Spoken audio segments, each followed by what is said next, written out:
Okay. This is going to be my third kind of story time for Halloween, spooky stuff, hauntings and whatnot. This one is strange because I don't know if these are all connected or not. I think. Um, this ghost that I've seen when I was a young adult in East Texas, it was after I had my own apartment. I was living, I had a husband at the time. I had a friend, a best friend that stayed there a lot, and she had her cat there a lot. I'd watch her cat whenever she was off doing whatever she did. And anyway, this ghost had a purple glow to it. If you remember from my first video, I talked about how I seem to see ghosts in like a aura color, like it's clear with a certain, like clear, transparent, white, and then a color. Like the first one I saw was blue. This one was always purple. And it's weird because these are some of my favorite colors, you know. Um, the first time I saw it was strange because before I ever saw this ghost, people would always say, when I go in your bedroom, it's really, really cold, you know. Um, like they'd always say it like it spooked them out when they went in my bedroom. Like they were afraid to go in there for some reason. And two different friends I had, two different people, two different times, because we had friends stay the night and stuff. You know, when you're young, you're like 19, 20, or yeah, probably 19, 18, 19. You just kind of have people coming and going all the time. And I had two different people tell me, like, sleep on my couch, and the next day, like, when I'm waking up, they're like, you look so peaceful when you sleep. And I was like, ugh, like, why are you watching me sleep? Like, I don't do that to you. Like, why would that even come out of your mouth, you know? And I even had one time I was in the bathroom and a seashell, which I don't put seashells in the bathroom anymore. I don't think it's good feng shui because it's too much water energy. But, back then that was the thing. You decorated with sea stuff in the bathroom, right?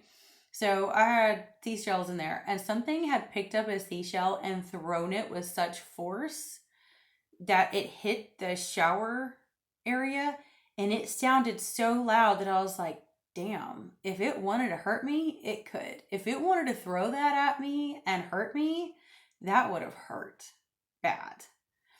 And that happened to me again several years later.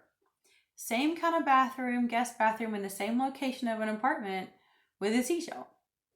Um, the first time I don't remember what I was doing. The second time I happened to have been dancing in my apartment to Johann Sebastian Bach because I love listening to some of his music. When I put it on, I actually feel like I have memories of dancing in a ballroom. Like I actually can close my eyes and I can actually remember how to step forward and back and to the side. And I was just enjoying that one evening. And then I went in the bathroom. This is when I was living in the Houston area, between Houston and Galveston. And when I went in the bathroom, it happened again. The seashell was thrown on the bathroom, hit the curtain or the shower area so hard that I was like, did I make something mad by listening to that music or something? It was really weird. But rewind back to probably year 2000 when I was like, 18, 19, whatever. Let me think, where am I at? Okay. So, the first time I saw this ghost, I was sleeping or close to sleep. Like where you're like, I don't know if I'd fallen asleep and woken up. I think it was probably more like I was almost asleep. And I heard Artemis, this cat that I was babysitting for my friend, she like hissed. And I looked up and she was standing on the edge of the bed and she was floofed. And I was like, oh, this isn't good. And I thought I saw this like shadow kind of move. And she goes like this. She watches. And as she watched, I looked. And there's this ghost standing at the foot of my bed. Actually, a very handsome ghost. Kind of cute. He was glowing purple. He looked like a pirate. He had this big collar, floofy front. He had no hat on, but he had long, wavy brown hair. And he actually legit had a rain cloud over him that was misting rain to make the hair extra curly. He actually was pretty. I was like, oh. That's a pretty ghost to be haunted by. Ah. Anyway, I only saw him like physically one other time, actually looking out a window when me and my friend were driving away one day. It was in an empty apartment next to us. And I was like, whoa, there he is again watching, you know. The reason why it freaks me out is because I ended up moving to Galveston years later. And I had a dream somewhere. I don't know when I had the dream. You know, you have dreams of what could be a past life and like you don't remember when you had them. I don't remember when I had this one. But it was one where I actually, so many of my past life dreams, I look very similar to who I look like in this life. Like I'm white and I have long brown hair. You know, similar. Not exactly the same looking, but very close. In this dream, I was black. I was not real dark. I almost wonder if I was part black, but I knew in the dream I was on a ship, like a beautiful old wooden ship. And it was like I was laying somewhere where I felt like, you know, you should be afraid of falling in the water. And I wasn't afraid. I just felt so free. It was almost like I had been set free and I was just had no care in the world. Like I wasn't ecstatic. I just was in pure peace. I had no worry of what was going to happen next. Like I was completely in the present moment. And I was so relaxed. And the guy in the dream looked like that ghost. And he was the captain of that ship. And what's crazy is that I've read recently that Jean Lafitte actually did possibly have a freed woman as a mistress that he had for years and had a couple of kids with her, which trips me out because I have on and off. I'm going to do another specific video on this. It's gonna have to do with like hellhounds and things too. On Jean Lafitte and the whole voodoo connection to all this stuff. Because I have more than once felt like there was an old voodoo lady that was watching over me, like a spirit guide or protecting me. And I have no idea why. I'm like, is it because I live in Louisiana? Is it a family thing? What is it?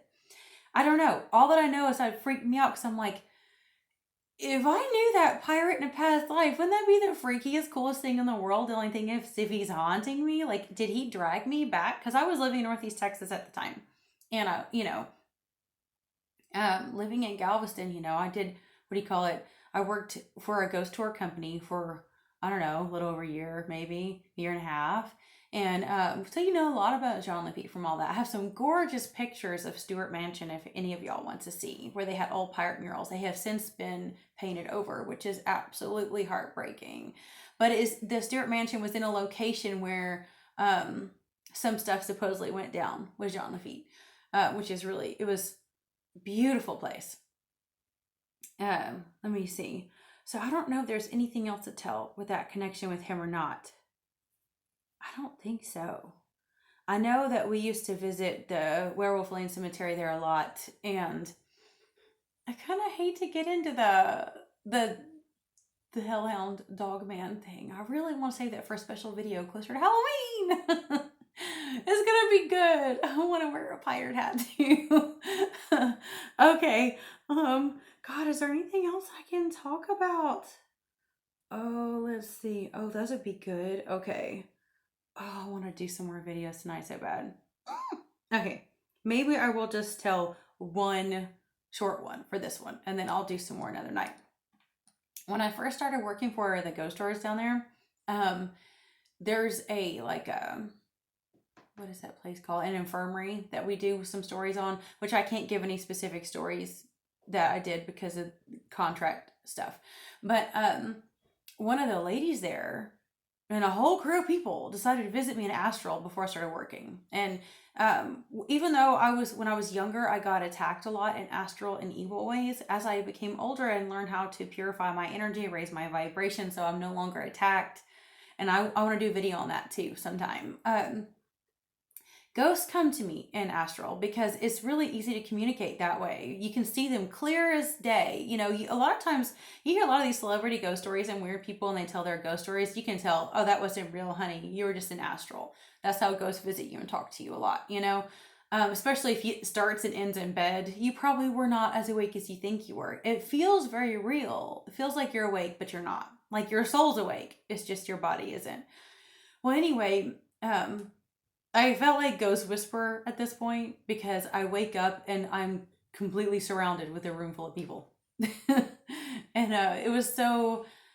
I feel bad because every time ghosts do this to me, I usually say, "Don't ever do that to me again. You scared me." And then they actually respect my wishes and they never do it again. And then I feel bad and I'm like, actually, I really wish I could talk to you again. Um, but she showed up. She was a head lady, like a head nurse lady, and there was a whole room full of people. Like they all wanted to tell me this. This was so important to them, and they're like, "We treated the Yankees the same."